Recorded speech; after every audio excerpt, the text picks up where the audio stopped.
Oh, yes. Welcome back, everyone. Today I'm bringing you a look at the brand new Masters of the Universe Origins Mattel Creations exclusive, Kol-Darr. Kol-Darr is one of the most obscure characters we've ever received a figure of. He is a Filmation cartoon original character that has never received a toy before. Like, he existed for one episode of the old 80s cartoon and was pretty much never seen again. So for them to go after all these years and make a figure of this guy is a really cool bit of fan service that fans of the cartoon or just completionist collectors can really appreciate. That being said, if you've seen my reviews before, you know how this goes. We're going to take a look at Kol-Darr's packaging, both the outer and inner packaging. Then we'll open it up. We'll get a good look at his included mini comic, and then we'll see Kol-Darr himself. We'll check out his posability, his accessories. Naturally, I'll be doing some group shots and comparisons today. And then at the end of the video, I'll give my final thoughts. So Kol-Darr comes in this special outer box that is included with Mattel Creations exclusives, PowerCon exclusives. It's a very plain looking cardboard box, and it has a print on it that looks like pencil sketchings. And on the front side of the box here, you get Kol-Darr standing on some sort of a cliff top or just a rock or something, and he's got his axe up above his head like he's about to bring it down on something. You get your MOTU logo down here, Mattel logo, MOTU on the top, sides are plain, and then on the back, we get this really, really cool shot of him actually throwing his axe at something.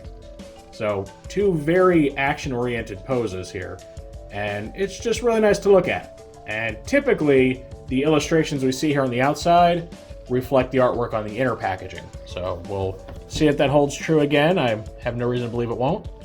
So yeah, the outer box is pretty cool. But now we need to look at his inner packaging. So you can see that comes in the form of a standard MOTU Origins blister card here. It's got your old Masters of the Universe logo. It's got his name, Kol-Darr, and it has a title for him. And this is the first, being his first toy. It says Heroic Warrior of Justice. So pretty cool. This shows that, like He-Man, he seems to be just an out-and-out good guy, real Boy Scout, as it were. And you get some cool artwork of him on the front, which is not something you normally get on like the retail releases, but on these exclusives, you do tend to get some artwork on the front of the package, and that's the bit of him throwing his axe. Your modern posing retro play, your new for 22.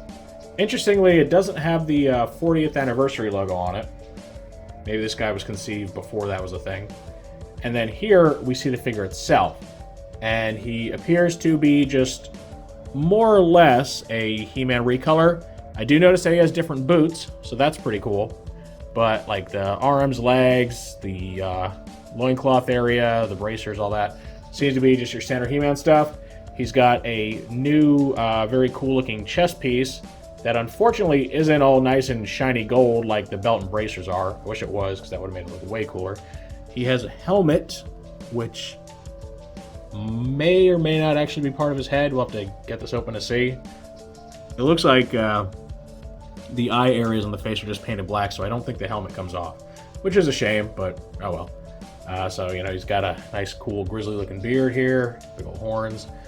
In the back, you can see the mini comic that he includes, and you can see his axe right behind him there. So very, very cool stuff.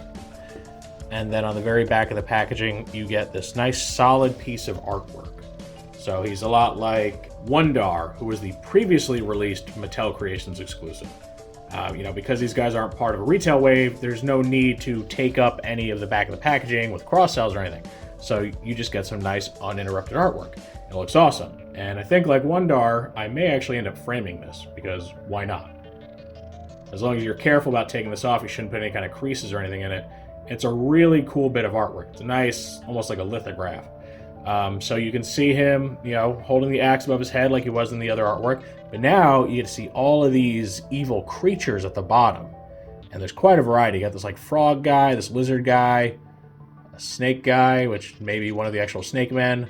Don't know what this dude is. He looks sort of like a minion of Pigface or something. And then you have this lady here. She looks like a Naga or something. She's got a really cool looking face. And then here in the back, you get Kol-Darr's faithful steed, a robotic Pegasus named Shadow Master.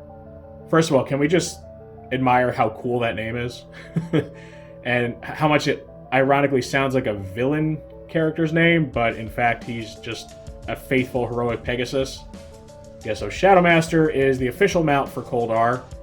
He has some cool abilities. He like shoots lasers and can fire like ropes out of his chest and stuff. And I think he can even like turn into shadow or blend into shadows or something like that, which is where he gets the name. There haven't been any announcements or leaks or anything about a potential Shadow Master figure, but that would be very cool because he's got a pretty neat design. Maybe he could be like heavily retooled from Stridor or something. He's got very cool powers and a very, very cool name. So I would be very happy to get a Shadow Master figure to go with this guy. I don't know if it'll happen because there are some like mainline retail characters that still don't have their official mounts. So who knows? And if they did release it, would he be another exclusive? I'm leaning toward probably, because would they release a mount at retail for an extremely hard to get exclusive figure? Because like Wun-Dar and like a lot of the other Mattel Creations exclusives, this guy's very hard to get. And if you didn't like jump on him like as soon as the window opened, you probably missed out. And if you are one of those people, I am sorry. Like, you definitely have my sympathies. I think it's utter BS that they make these guys so hard to get. And I'm just, lucky that I just happened to be available and not distracted or busy or something when this guy dropped. So I did manage to get him. Hopefully if you wanted him, you got him too. Or if you didn't get him, maybe there'll be a second run, or maybe you'll at least be able to buy him from somebody for fairly cheap. So here's the comic book that comes with Kol-Darr. It's called Renegade Raid. And you can see He-Man and Kol-Darr facing off against each other. You have this Trellian guy that we'll see more of here in a second. So you get He-Man being called to a place called Caravan City, which is run by the Trellians. And no, they're not the Trollins, different race. Kind of purple orc-looking dudes. They're saying like, oh, somebody's raiding our caravans. Please stop them. He-Man, help us. They're interrupted by this little kid that was stealing food because he was starving, and the head Trellian, whose name is Joe Shoes. Like, I kid you not, it's like J apostrophe like O Shoes. Joe's Shoes. I don't know how you're supposed to pronounce it, but it's obviously a joke. He's going to punish him, and He-Man's like, no, I'll pay for his stuff, and he's like, oh yeah, I'll let the kid go. This is kind of your first bit of foreshadowing that maybe this guy isn't quite so benevolent. So He-Man decides to go, investigate. We cut to a caravan crossing, gets attacked by Kol-Darr and Shadow Master. Coolest name ever. He manages to beat up the guards very easily. Goes to bust open the crates, and then He-Man confronts him. They have a little fight. He-Man manages to subdue him, but then he uses Shadow Master to get the drop on He-Man. But He-Man's got Battle Cat waiting, so he gets a drop on Kol-Darr.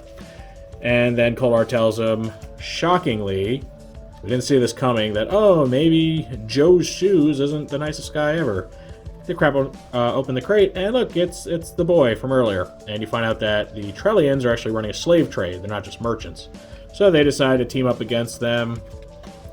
He, comes back to report in.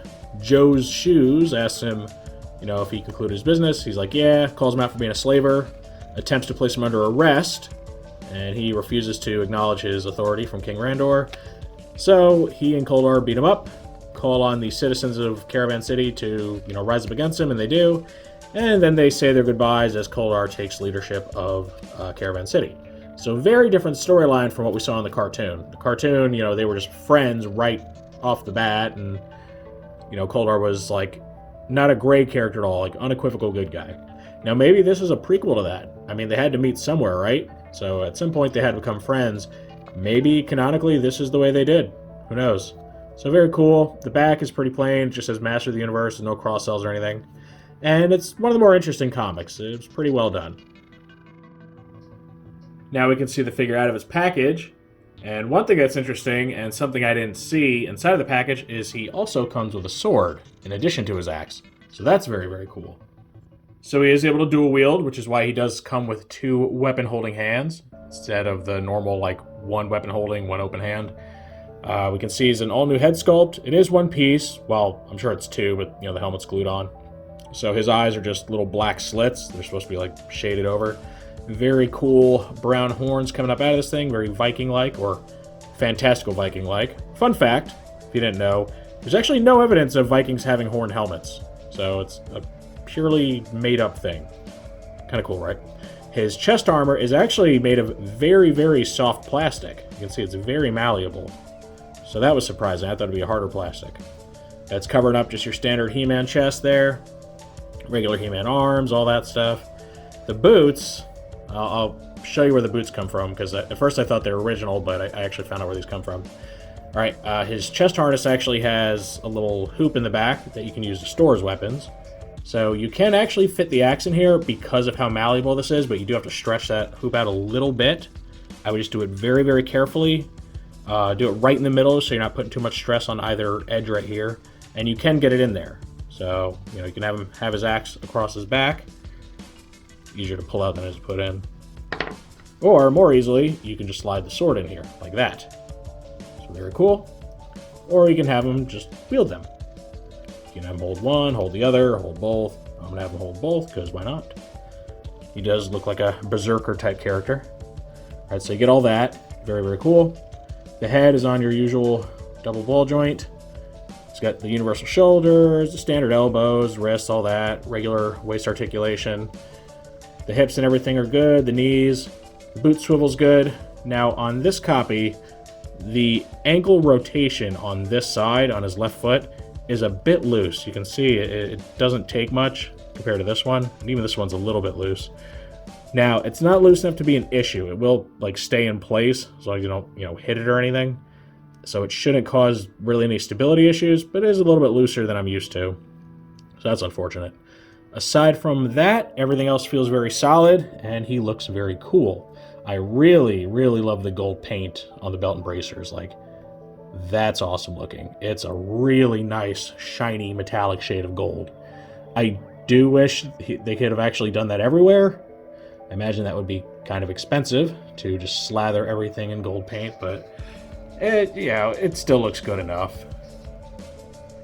And even the weapons are actually painted in a somewhat metallic shade of silver. You can see it's got quite a gloss to it, more so than normal. So he's very good looking. He looks like just this high fantasy Viking berserker, and it's a really good look for him. Alright, here is a part-for-part comparison with all the other figures that have originated the tooling for a lot of this guy's accessories.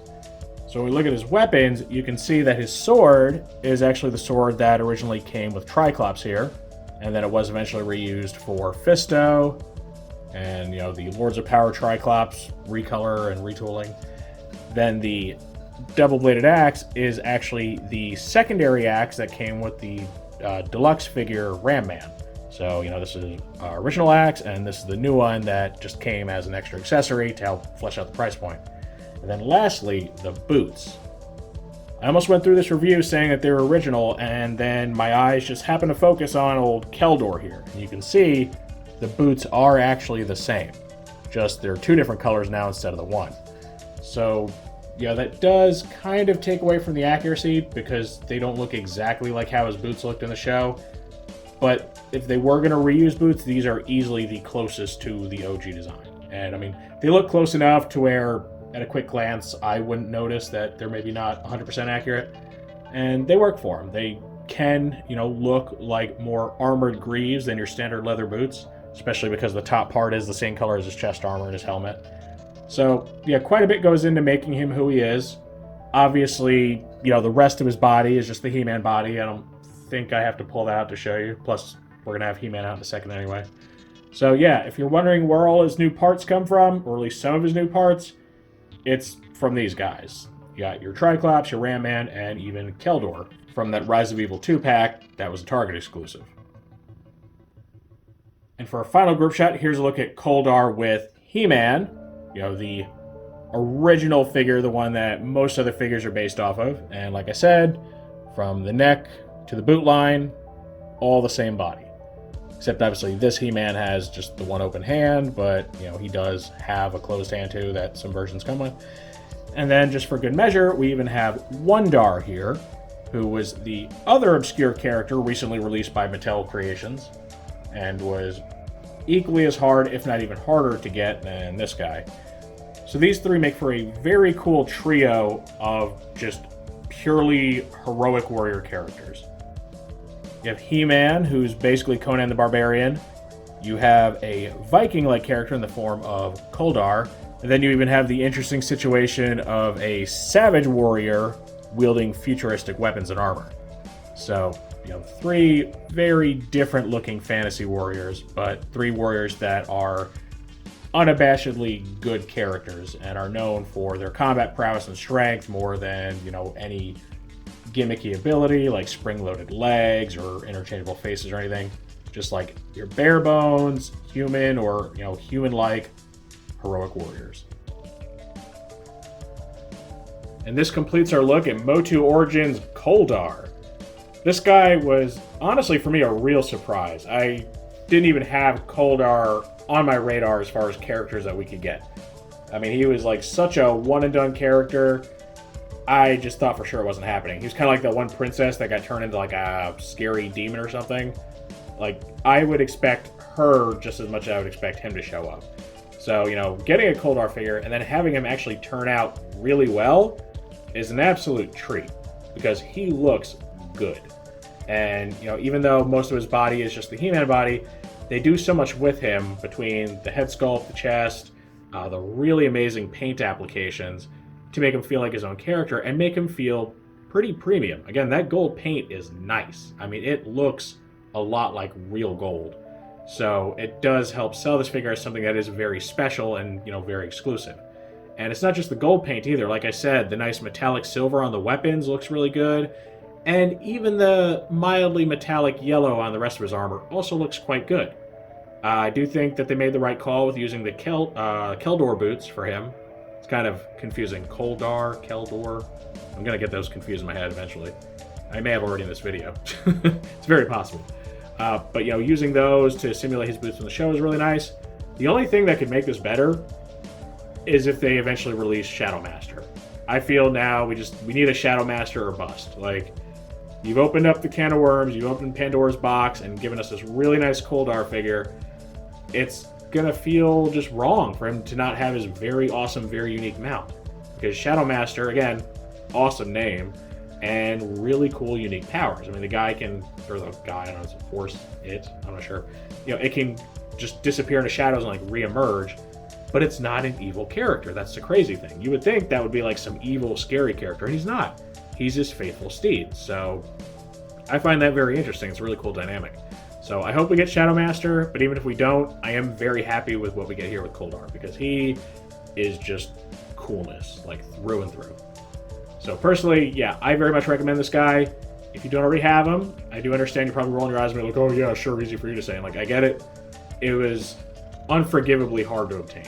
And I really hope that they open up other avenues to get this guy, or the secondary prices for him aren't too bad. I mean, I could see paying up to like $30 for this guy and not feeling too terribly ripped off just because of how exclusive he is, and he is very nice. Plus, you know, he's got the cool packaging and the nice mini comic and all that. So I would pay up to maybe $30 before I start feeling like, boy, this is too expensive. So if you can get him or you already got him on the way, I think you're really, really going to like this guy. He is one of the coolest Origins figures that I've played with here in a while. Of course, that is how I feel about Kol-Darr. So now I want to know what you think of this toy. Is this something that you wanted? If you're a longtime MOTU fan, have you always wanted a Kol-Darr action figure and, you know, were disappointed we never got one? Were you excited when you found out about this guy? Or even if you're not familiar with him, do you want to pick him up anyway just because he's really cool looking? Or do you not want this? Maybe because you just don't care about the character, you don't like his design, or you didn't get him, you know, the first time around and really are just not willing to hunt him down or pay aftermarket prices, which is very reasonable. Any and all feedback is always welcome in the comments section. If you enjoyed this review, make sure to toss it a like. Let YouTube know you want to see more stuff like this. If you do want to see more like this, make sure to subscribe and hit that notification bell so you always get a heads up when I post something new. I thank you for joining me for this look at the brand new Masters of the Universe Origins Mattel Creations exclusive Kol-Darr. And with all that said, I will see you next time.